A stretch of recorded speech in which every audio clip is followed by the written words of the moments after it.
All right, everyone, we're on to our next topic, which is going to be about nationalism and revolutions. And a lot of the topic that we're going to talk about today relates to exactly what we talked about in the previous one, in 5.1, with the Enlightenment. And many of the ideas that these revolutions and nationalistic ideas will center around those that come directly from the Enlightenment. So make sure you're thinking about how we can make those connections today as I go through the information here. So there's a lot to cover here. There's a lot of rebellions. There's a lot of revolutions. And so I'm going to rely mainly on some of the assignments that you have been doing in class, particularly the one about the Atlantic revolutions, to try to make up for the lack of information that I'm going to present in this lecture today. So the 18th century marked the beginning of an intense period of revolutions, rebellions against existing governments, leading to the establishment of new nation states around the world. Boy, does it.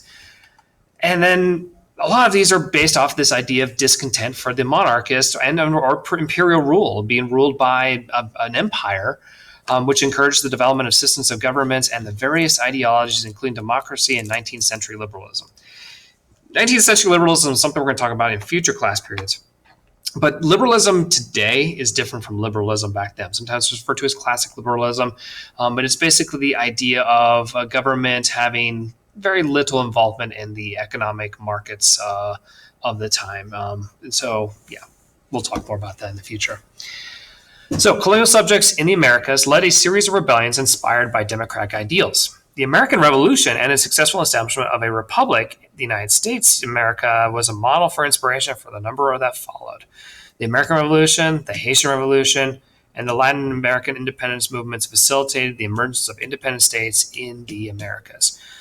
So as far as order of revolutions, Atlantic revolutions, you should know, it starts with the American Revolution. The American Revolution inspires the French Revolution. The French Revolution inspires the Haitian Revolution and the Latin American revolutions. So it really is they all are going to be very similar in the sense that they're going to lead to a lot of changes, but there will also be a lot of similarities that occur as a result of the revolutions too. Well, not as a result, but despite those revolutions.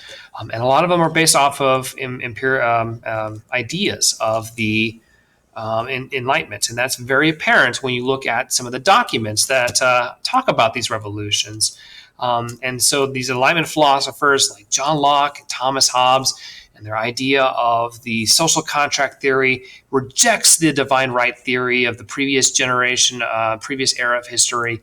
And so just in the Declaration of Independence, which I hope you guys can remember at least some of your 8th grade history, but the Declaration of Independence is a document that is steeped in Enlightenment ideas, the idea that all men are created equal and that they is endowed with certain unalienable rights. John Locke, like life, liberty, and the pursuit of happiness. And of course, Thomas Jefferson, the primary author of the Declaration of Independence, takes those ideas, kind of makes a little bit of his own. So rather than property, he talks about the pursuit of happiness. But Locke talked more about property. But the idea that the social contract is that when people are not being represented well by their government and the general will of the people is not being done by the government, then the people have a right and a responsibility to remove that government in favor of one that will. So that is something that you see in the Declaration of Independence. You also see in the Declaration of the Rights of Man and the Citizen, which is the one that was part of the French Revolution, also in part authored by Thomas Jefferson. And so a lot of the ideas and the writing is very similar between the Declaration of Independence and the Declaration of the Rights of Man and of the Citizen. The big difference is the Declaration of Rights of Man and the Citizen expands way more into it than did the Declaration of Independence. The Declaration of Independence is really more of a formal breakup letter with the British and the King. And it just a lot of it's a list of grievances for every time that the King had not done what he should have done or had brought suffering, that's not a good word, basically had violated the rights of the Americans who considered themselves British citizens. Bolivar's letter from Jamaica was sent as a kind of, here it's, the reasons for why we are declaring independence ourselves, and a lot of those ideas are similar to the Enlightenment ideas that we've talked about in the previous revolutions. So these ideas of the Enlightenment philosophers are going to influence the resistance to the existing political authorities of these empires, or to the kings and queens, the monarchs that ruled over these countries. They oftentimes were about the idea of independence, the idea of self-rule and self-sovereignty, and of course democratic ideals of power to the people and to the general will of the people. So Freemanpedia, and you guys want to pull this up on your PowerPoints and read over these, but these are the three revolutions that are going to be, and the writings that are linked to those, and how they are very similar to one another, something that we did not go into an extensive amount of time in class because of time constraints. So, newly imagined national communities often link this new national identity with borders of the state, and in some cases, nationalists challenged boundaries and sought unification of fragmented regions. Okay, so there's going to be a lot of examples here. Before we get into them, there's a difference between a nation and a country. A country is defined by borders. It's defined by the political authority that rules within those borders. A nation is something different. It's a group of people that have a common sense of, whether it be language, a sense of history, ethnic identity. There's a lot of ways you can define a nation. And there are people in the world, nations of people in the world who do not have their own country. We call them stateless nations, like the Kurds. But what we're talking about here is some of the national identities that challenge the political authorities and challenge for this idea of being independent and sovereign from these empires, as well as nationalism as a means to unite people and to create new states. And so that's some examples we'll talk about here. The first one is going to be about the propaganda movement in the Philippines. And it's poorly labeled because it's really more of an anti-propaganda movement. So the Philippines had been declared as part of Spanish territory all the way back to when Ferdinand Magellan he landed on and was eventually killed on the Philippines, I think in the 1520s. The 15th and 16th century of the Philippines marked as a time of colonization, where the Spanish, they bring in missionaries, convert the local natives to Catholicism. They also bring like that Western culture, and they bring schools, and they bring a different way of life for the Filipino people. Okay. And so they controlled everything. They brought, public education to help, educate people, and the Filipino people as well. And some of the people that were in the school systems in the Philippines were extraordinarily talented. And being so, they were given the opportunity to go study back in Europe and in Spain. Now, that gives those people who are going to travel, an opportunity to be exposed to some of these Enlightenment ideas.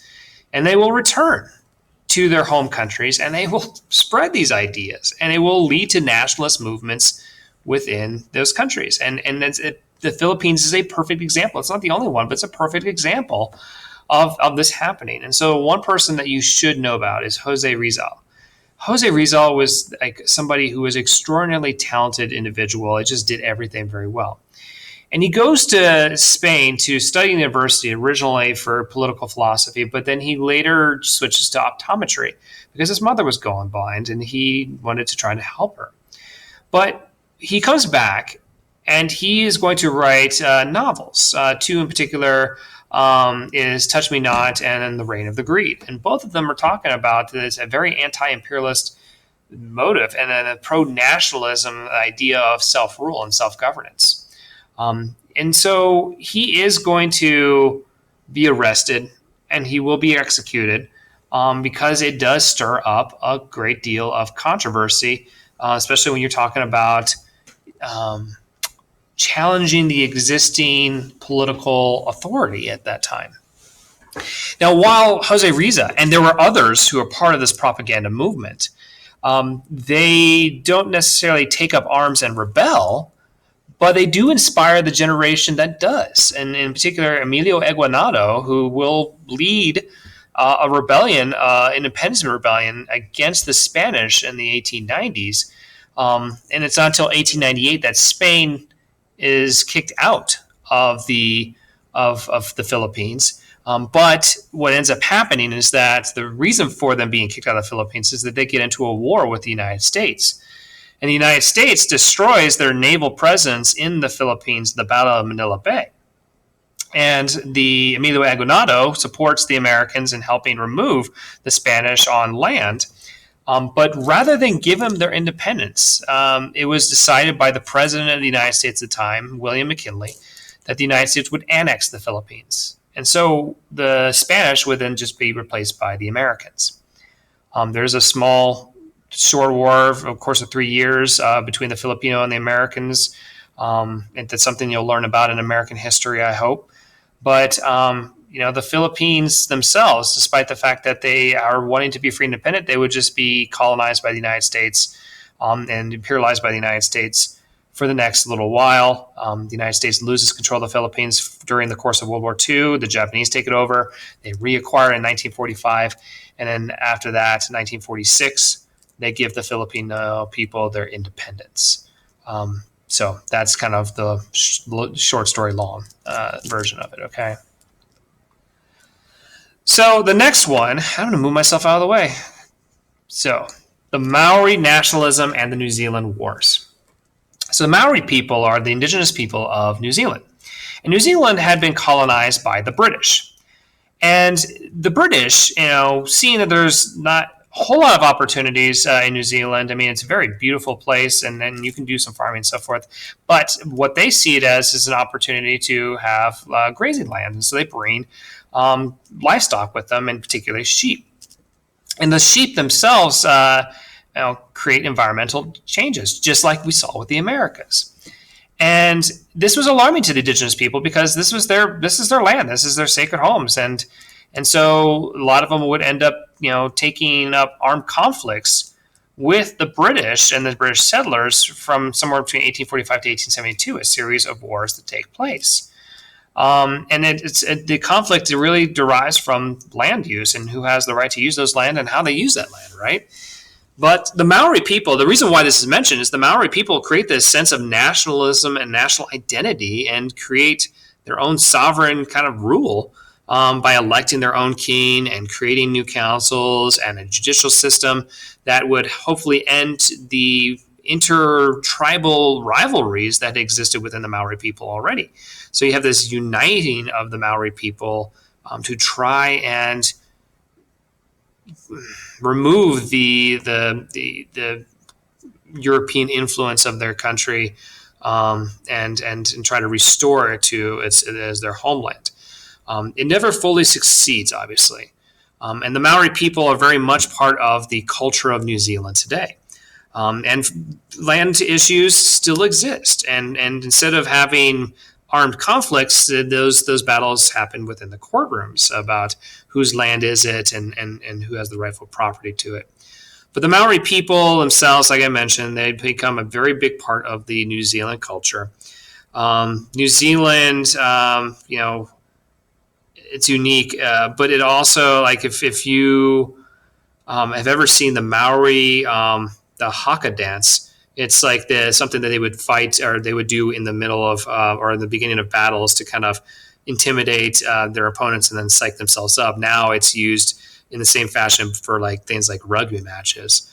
So any national New Zealand team, basketball, whatever the sport is, in the beginning of every international match, they would do the haka dance. And if you haven't seen it before, go look it up. It's really cool. I think it's cool because I'm a nerd. But it's something that is kind of a cultural legacy of the Maori people. All right, let's move back out of the way here. So move on to Puerto Rico, the writings of Lola Rodriguez del Tio.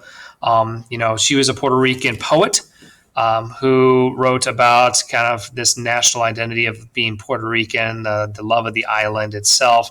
If you've ever met anyone from Puerto Rico, they are extremely proud of being Puerto Rican. And her lyrics or her poems become the lyrics of what becomes the national anthem of Puerto Rico. So even though today Puerto Rico is a territory of the United States, they still have this very nationalistic sense of pride, one that starts when Puerto Rico was part of Spain and then continues still today when it's still part of the United States. So nationalism can be used as a motivating factor to try to break away from mighty empires. It also can be to create new nation states and empires and re-establish them. So if you guys remember the terms centrifugal and centripetal forces, centrifugal kind of breaks up, centripetal unites. So Germany in 1871 is going to reunite. And if you remember from previous lectures, we talked about how Germany was kind of once the Holy Roman Empire, and the Holy Roman Empire dealt with a series of wars over the issue of religion. And it divided them up into different states, some being Lutheran and some being Catholic. But in 1871, a leader comes to power, and his name is Otto von Bismarck. And Otto von Bismarck ignores the whole fact that like religion is a divider. He's like, whatever, religion is religion. You practice whatever, tolerance, all that, and so forth. But what unites the people of Germany is more about their culture. And so they have this very homogeneous culture where you have a lot of cultural similarities between these regions. Language is incredibly big, unifying force for the German people because they all have the same language. And so a lot of this is also in response to the Napoleonic Wars, where Napoleon conquers pretty much all of Europe. And the fear was that, they needed to be able to unite to prevent that from happening again. And France and Germany were incredibly strong rivals, as we'll kind of talk about into the next period of history. Even today, there's some rivalry, and much less so, but in some today, there's some rivalry. And so if you want to learn more about this and to get a better detailed description of like the German unification, go to the YouTube videos that I've put onto the Canvas page link. You can see them right here on the PowerPoint, but they're also available on the Canvas page. The same thing with Italian, unification. Italy had been broken up into all these different city-states. Some controlled by the Pope, and others by strong regional leaders. But under the leadership of Cavour and Garibaldi, the Italians are going to unify, and they use that sense of nationalism again. It's language, it's a sense of history going back to the Roman Empire that they unify in 1871. So another example here is what goes on in the Ottoman Empire, and that is the Balkan Wars that lead to them breaking away from the Ottoman Empire. And the Ottoman Empire had been in control of the Balkan Peninsula for like some 400 years. And if you all recall back when we talked about the Ottomans, back when we were doing the land-based empires, the people of the Balkans were generally Christian. And the Ottoman Empire, of course, is generally, Muslim. And they were allowed to have be able to keep their belief systems as long as they paid the jizya. But they also called these villages within the Balkans for young men who they would put as part of the selection known as the Deshmer. And this selection would then take these Christian boys and then make them bureaucrats. Some of them ended up becoming soldiers like the Janissaries. But this whole region itself, even though it's under the control of the Ottoman Empire, sorry, my voice is breaking, it's a very heterogeneous region. There's lots of different ethnicities, languages. One of the unifiers of them is just that they're Christian.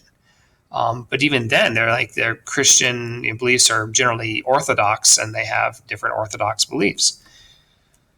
So the series of nationalism kind of unites some of these regions, and they want to declare independence from the Ottoman Empire, which they will do. And in turn, this will have consequences. These series of wars will have consequences on the Ottoman Empire in the long run. Losing this territory, the fact that the Ottoman Empire did not industrialize the way that Europe did, ends up leading them to become what we call the sick man of Europe. It's what we refer to them in history. And when World War I rolls around, even though they didn't have any skin in the game to begin with, the Ottoman Empire decides to join the side of the Central Powers, hoping that they could use that and win that war with their allies. That would eventually lead to them gaining back this territory that they lose in the Balkan Wars. But this whole idea of nationalism is something that will carry on to other parts of history as well. This area would, and you can see here in the little GIF, will lead to lots of different small countries like Serbia, Croatia, Bosnia, Montenegro, Greece, all part of this Balkan Peninsula. They all have their own cultural identity and this whole nationalistic viewpoint of who they are. And in the 1990s, the Yugoslav wars and would lead to the breakup of these areas, even to smaller countries that we see today. The last thing that we're going to talk about is Ottomanism. Ottomanism is a form of nationalism that was likely in reaction to what's going on in Europe as well as what's going on within the Balkans. And so they want to change the Ottoman policy about how they treat the conquered communities that they had taken control of. Now, the largest ethnic group within the Ottoman Empire, or at least the ones that are largely in control, are the Turks. But you have a very multi-ethnic, very multinational society within the empire itself. And they've always, even though they were treated more equal than other countries treat subjects that have been conquered, there was always the separation. Christians and Jews had to pay the jizya. Turks were the only ones allowed to be the sultans. These are things that could create issues with the people that had been conquered, right? So to try to keep this idea of the Ottoman Empire as we are all united in this sense, they started to pass a lot of laws, and the independence movements that were going on, they tried to stop them from happening and try to make them feel like they're part of the team, right? The Ottoman Empire. So the Reformation Edict of 1856 made it equality, despite of religion. So under the law, you were equal in the Ottoman Empire despite your religion. So it gets rid of the jizya and other things that kind of felt like they were creating separation. And then the Ottoman Nationality Law of 1869 would give citizenship to all people. Was given to people living in the empire despite any religious or ethnic affiliations they had. And so these are good examples of Ottomanism. They're trying to reunite their empire and all the people within it and trying to get the sense, what does it mean to be Ottoman? And it's going to change to where those who were born in the Ottoman Empire live in the Ottoman Empire despite the cultural, ethnic, and religious differences they have. Okay, so that's it for me. There is no essential questions for today. But make sure that you are taking the time to do the assignments about the Atlantic Revolutions and go through each one of those videos to identify the causes of them, some of the changes that occurred despite the revolutions and some of the continuities, things that happen, changes because of the revolution and things that continue despite those revolutions.